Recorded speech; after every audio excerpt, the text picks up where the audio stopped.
नमस्कार, मैं हूं सत्यपाल और आप देख रहे हैं CWB हिंदी न्यूज। आज 27 जनवरी 2023 दिन शुक्रवार। आइए एक नजर डाल लेते हैं सबसे पहले सुर्खियों पर। 50, 100 और 200 रुपए जैसे छोटे नोटों पर बड़ी खबर, जानेंगे खास रिपोर्ट। हरियाणा के ग्रुप डी कर्मचारियों के लिए खुशखबरी, बुजुर्गों की पेंशन में होगी बढ़ोतरी, टैक्स में भी मिलेगी छूट, जानिए लेटेस्ट अपडेट। इस शनिवार लगेगा गृह मंत्री अनिल विज का जनता दरबार। पीएम नरेंद्र मोदी आज परीक्षा पर चर्चा के दौरान छात्रों व अभिभावकों से करेंगे बात। पंजाब को बड़ी सौगात देगी मान सरकार, शुरू होंगे 400 आम आदमी क्लिनिक। बद्रीनाथ धाम के कपाट खुलने की हुई घोषणा, जानिए कब से शुरू होगी यात्रा। और अब खबरें विस्तार से। हरियाणा मौसम अपडेट। मौसम ने ली करवट, रात्रि का पारा गिरकर 5.5 डिग्री पहुंचा। मौसम विभाग ने जताई बारिश की आशंका। हरियाणा एनसीआर दिल्ली में एक बार फिर से कड़ाके की ठंड और कोहरा अपने पैर पसारने शुरू कर दिए हैं और जल्दी हरियाणा एनसीआर दिल्ली में अधिकतर स्थानों पर मौसम करवट लेने वाला है। संपूर्ण इलाके पर बारिश की गतिविधियों की संभावना बन रही है। जैसे मौसम प्रणाली पश्चिमी विक्षोभ हरियाणा एनसीआर दिल्ली से आगे निकली, वैसे ही संपूर्ण इलाके में एक बार फिर से उत्तरी बर्फीली हवाओं का रुख मैदानी राज्यों विशेषकर हरियाणा एनसीआर दिल्ली पर हो गया है। आने वाली 28 जनवरी तक हरियाणा एनसीआर दिल्ली में अधिकतर स्थानों पर तापमान में गिरावट देखने को मिलेगी। साथ ही साथ विपरीत पवनों के मिलन से हरियाणा एनसीआर दिल्ली पर फिर से एक बार फिर मौसम में बदलाव देखने को मिल सकता है। संपूर्ण इलाके पर बादल अपना डेरा जमा लेंगे और हरियाणा एनसीआर दिल्ली में अधिकतर स्थानों पर हल्की से मध्यम बारिश की संभावना बन रही है। बारिश का यह दौर 28 जनवरी से लेकर 30 जनवरी तक देखने को मिलेगा। इस मौसमी प्रणाली का प्रभाव हरियाणा के पश्चिमी जिलों खासकर सिरसा, फतेहाबाद, हिसार, भिवानी, महेंद्रगढ़, चरखी दादरी, रोहतक, रेवाड़ी से शुरू होकर धीरे धीरे संपूर्ण हरियाणा एनसीआर दिल्ली पर हो जाएगा। 29 जनवरी को इस मौसम प्रणाली का सबसे अधिक प्रभाव देखने को मिलेगा। हरियाणा एनसीआर दिल्ली में अधिकतर स्थानों पर न्यूनतम तापमान 5.5 डिग्री सेल्सियस से 12 डिग्री सेल्सियस के बीच दर्ज किया गया है।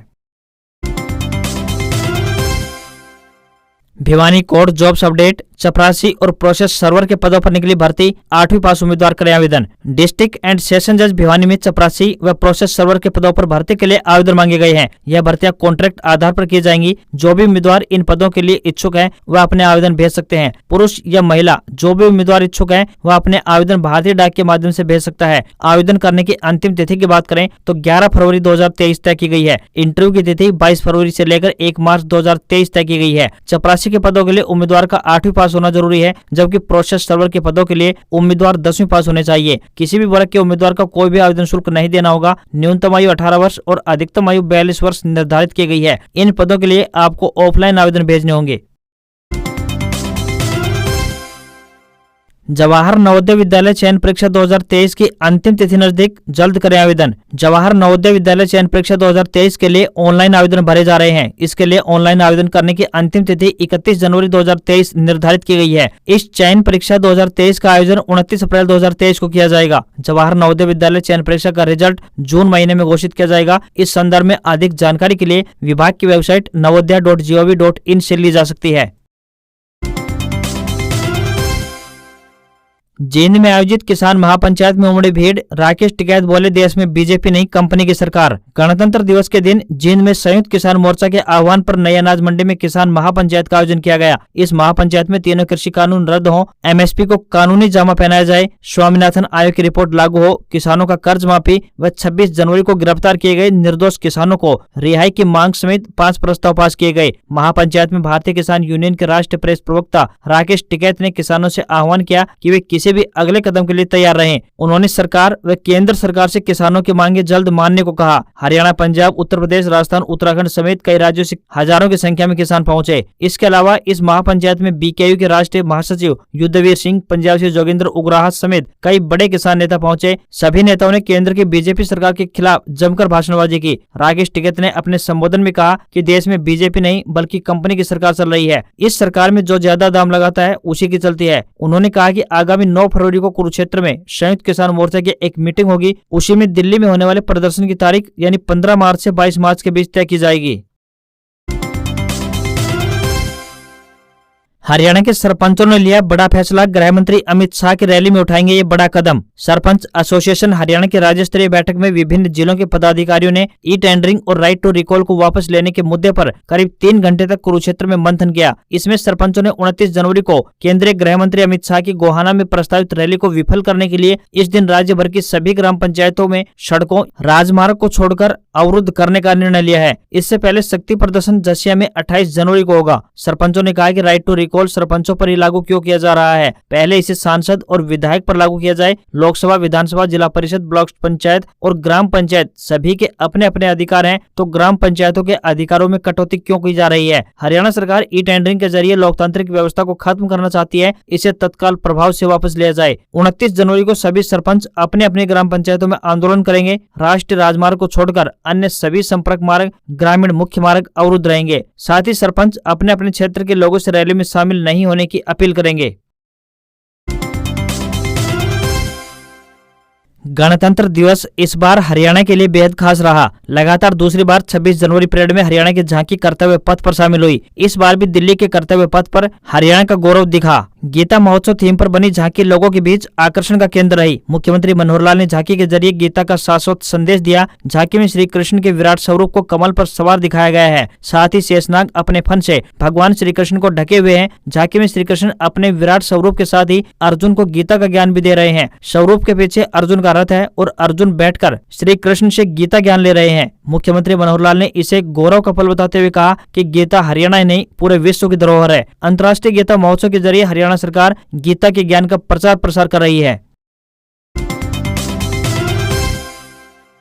हरियाणा के ग्रुप डी कर्मचारियों के लिए बड़ी खुशखबरी, ट्रांसफर ड्राइव पॉलिसी पर आया ये फैसला। हरियाणा सरकार ने हरियाणा ग्रुप डी कर्मचारी 2018 के तहत ग्रुप डी कर्मचारियों के लिए ट्रांसफर ड्राइव पॉलिसी को अंतिम रूप दे दिया है। इस संबंध में मुख्य सचिव संजीव कौशल द्वारा सभी प्रशासनिक सचिवों और विभाग प्रमुखों को एक पत्र जारी किया गया है। एक सरकारी प्रवक्ता ने इस संबंध में जानकारी देते हुए बताया कि तबादला अभियान के संबंध में हरियाणा ग्रुप डी कर्मचारी अधिनियम के तहत आने वाले ग्रुप डी कर्मचारियों के स्थानांतरण अभियान के संबंध में सभी विभागों से टिप्पणियां और सुझाव प्राप्त हुए थे। अब इस नीति को अंतिम रूप दिया गया है। समय के साथ यह भी पाया गया है कि कुछ कर्मचारियों को उनके गृह नगरों से दूर तैनात किया गया है, जिसके कारण वे अपने कर्तव्यों का ठीक से निर्वहन नहीं कर पा रहे थे। उनकी कठिनाई को ध्यान में रखते हुए राज्य सरकार ने कॉमन कैडर के सभी ग्रुप डी कर्मचारियों के लिए एक स्थानांतरण अभियान शुरू करने का निर्णय लिया है, ताकि उन्हें उनके गृह नगर के निकट एक कार्यालय में और एक उपयुक्त पद पर पोस्टिंग यानी एडजस्टमेंट का अवसर दिया जा सके। इस अभियान में कर्मचारियों को उसके द्वारा चयनित 3 जिलों में से किसी एक जिले में प्राथमिकता के आधार पर स्थानांतरित करने का प्रयास किया जाएगा। यह भी प्रयास किया जाएगा कि जिस पद पर वह कार्य नहीं करना चाहता उस पद पर उसकी नियुक्ति न हो। बीजेपी की मुश्किलें बढ़ा सकते हैं किसान, अमित शाह की गोहाना रैली में सांप और बिच्छू छोड़ने की धमकी। गन्ने के भाव में बढ़ोतरी को लेकर हरियाणा के किसान लगातार प्रदर्शन कर रहे हैं। हालांकि सीएम मनोहर लाल ने भाव में 10 रुपए प्रति क्विंटल की बढ़ोतरी के प्रस्ताव को मंजूरी दे दी है, लेकिन किसानों ने इस बढ़ोतरी को भद्दा मजाक बताया है। भारतीय किसान यूनियन चढ़ोनी ग्रुप के बैनर तले प्रदर्शन कर रहे किसानों ने सरकार को चेतावनी देते हुए कहा है कि जल्द ही उनकी मांगों को यदि पूरा नहीं किया गया तो उग्र प्रदर्शन करने में ज्यादा देर नहीं लगेगी। वहीं 29 जनवरी को सोनीपत के गोहाना में होने वाली अमित शाह की रैली को लेकर भारतीय किसान यूनियन पानीपत के जिला अध्यक्ष सुधीर जाखड़ के एक बयान ने भारतीय जनता पार्टी की मुश्किलें बढ़ा दी हैं। उन्होंने कहा कि अमित शाह को हरियाणा में घुसने से रोकने के लिए हर संभव प्रयास किए जाएंगे। यदि फिर भी किसी तरीके से अमित शाह गोहाना रैली में पहुंच जाता है तो इसके लिए रणनीति तैयार कर ली गई है। गोवा से जहरीले सांप और बिच्छू मंगवाए गए हैं, जिन्हें रैली स्तर पर छोड़ा जाएगा। सुधीर जाखड़ ने कहा कि अमित शाह की रैली को विफल बनाने के लिए किसानों ने पूरी तैयारी कर ली है। उन्होंने कहा कि गन्ने के भाव में 10 रुपए प्रति क्विंटल की बढ़ोतरी ऊंट के मुंह में जीरे के समान है।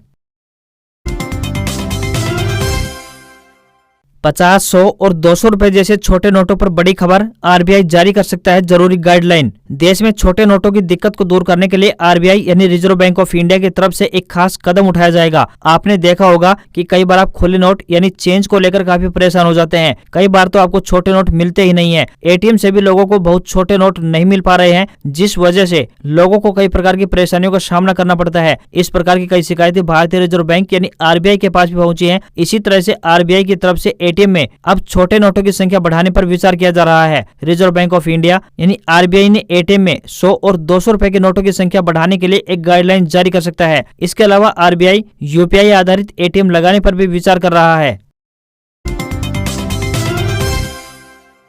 हरियाणा में शुगर मिलों के बाहर किसानों का धरना खत्म, गन्ने का रेट बढ़ाने को लेकर हो रहा था प्रदर्शन। हरियाणा में शुगर मिलों के बाहर चल रहा किसानों का धरना खत्म हो गया है। कुरुक्षेत्र की सैनी धर्मशाला में गुरुवार को भारतीय किसान यूनियन की प्रदेश स्तरीय अहम बैठक हुई, जिसमें गन्ना किसानों ने भाग लिया। बैठक की अध्यक्षता गुरनाम सिंह चढ़ूनी ने की। बैठक में फैसला लिया गया कि आज से ही किसानों का आंदोलन खत्म होगा। जींद में चल रही संयुक्त किसान मोर्चा की बैठक में गन्ने के रेट को लेकर जो भी फैसला लिया जाएगा उसका भी समर्थन किया जाएगा। गुरनाम सिंह ने पत्रकारों से बातचीत में कहा कि सरकार ने गन्ने के रेट 10 रुपए प्रति क्विंटल बढ़ाए हैं। हालांकि ये वृद्धि बेहद कम है, लेकिन किसानों की जीत है। अब किसान अपने गन्ने को ज्यादा दिन तक नहीं रख सकते। जनहित में फैसला लिया गया है कि मिलों के बाहर चलाया जा रहा धरना खत्म किया जाए। आज से ही धरना खत्म किया गया है और मिलें चलने में अब कोई बाधा नहीं आएगी। बुजुर्गों की पेंशन में होगी बढ़ोतरी, टैक्स में भी मिलेगी छूट। जानिए लेटेस्ट अपडेट। केंद्र सरकार गरीबों, महिलाओं, किसानों और बुजुर्गों सहित सभी वर्गों को कुछ राहत देने की तैयारी कर रही है। देश का बजट आने में अब कुछ ही दिन शेष बचे हैं और इस बार सरकार बुजुर्गों के लिए कुछ ज्यादा ही बड़ी खुशखबरी लाने जा रही है। साल 2023-24 के केंद्रीय बजट से पहले कुछ एनजीओ ने देश की बढ़ती बुजुर्ग आबादी की बेहतरी के लिए कुछ सुझाव दिए हैं, जैसे वृद्धावस्था पेंशन में वृद्धि, आयकर में अधिक राहत और अक्सर उपयोग की जाने वाली सेवाओं और उत्पादों पर जीएसटी छूट। गेहूं की कीमतें छू रही हैं आसमान, 2100 से बढ़कर हुआ 33 रुपए प्रति क्विंटल भाव। एक और जहां पड़ोसी देश पाकिस्तान में आटे के लिए घमासान मचा हुआ है, तो वहीं भारत में भी गेहूं की किल्लत बढ़ती हुई नजर आ रही है। इसका असर ये हो रहा है कि गेहूं के दाम आसमान पर पहुंचते जा रहे हैं और कीमतें बढ़ने के साथ ही मंडियों में इसका स्टॉक खत्म होता जा रहा है। दूसरे शब्दों में कहें तो मंडियों से गेहूं गायब होता जा रहा है। डीलरों और किसानों की माने तो सप्लाई के लिए सरकार द्वारा अतिरिक्त स्टॉक जारी करने में देरी और पिछले साल की पैदावार की कमी से घरेलू बाजार में कीमतें नए रिकॉर्ड स्तर पर पहुंच गई हैं। दुनिया में गेहूं के दूसरे सबसे बड़े उत्पादक भारत में इसका भाव सरकार द्वारा तय यानी एमएसपी से ऊपर पहुंच गया है। दिल्ली और उत्तर प्रदेश में इसका दाम 32 रुपए प्रति क्विंटल के करीब तक पहुंच गया है। बता दें कि 2023 के लिए गेहूं के लिए एमएसपी 2125 रुपए प्रति क्विंटल तय किया गया था। 27 अप्रैल को खुलेंगे बद्रीनाथ धाम के कपाट। 12 जनवरी को होगी गाड़ू घड़ा तेज कलश यात्रा। 4 महीने बाद शुरू होगी 4 धाम यात्रा। हिंदुओं के तीर्थ स्थलों में शामिल बद्रीनाथ धाम के कपाट 27 अप्रैल को सुबह 7:10 पर खुलेंगे। गाड़ू घड़ा तेल कलश यात्रा 12 अप्रैल को होगी। बद्रीनाथ केदारनाथ मंदिर समिति ने बताया कि नरेंद्र नगर के राज दरबार में बसंत पंचमी के मौके पर आयोजित धार्मिक समारोह में पंचांग गणना की गई, जिसमें दोनों तारीखें तय की गई है। पिछले हफ्ते उत्तराखंड के मुख्यमंत्री पुष्कर सिंह धामी ने बताया था कि अगले 4 महीने में 4 धाम यात्रा शुरू हो जाएगी। इस शनिवार लगेगा गृह मंत्री अनिल विज का जनता दरबार। हरियाणा के गृह स्वास्थ्य मंत्री अनिल विज का जनता दरबार इस शनिवार दिनांक 28 जनवरी को अंबाला छावनी के पीडब्ल्यूडी रेस्ट हाउस में लगेगा। जनता दरबार में दोपहर केवल 1 बजे तक आने वाले लोगों की समस्याओं को ही केंद्रीय गृह मंत्री अनिल विज के द्वारा सुना जाएगा। गौरतलब है कि गृह मंत्री अनिल विज का जनता दरबार प्रदेश भर में प्रचलित है। जनता दरबार में प्रदेश भर से हजारों की संख्या में लोग अपनी फरियाद लेकर मंत्री के पास पहुंचते हैं। जनता दरबार में गृह मंत्री अनिल विज मौके पर ही लोगों की समस्याओं को सुनते हुए अधिकारियों को कार्रवाई के दिशा निर्देश देते हैं।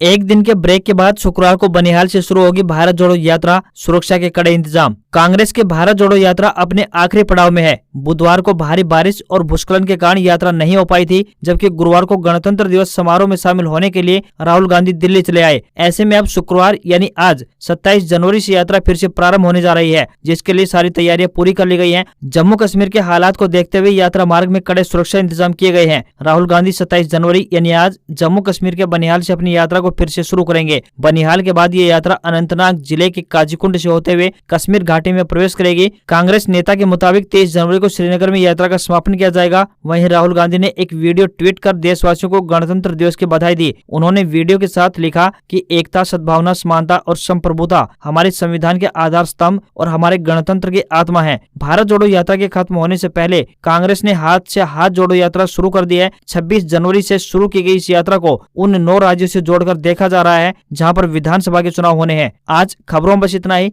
देखते रहिए CWB हिंदी न्यूज। नमस्कार।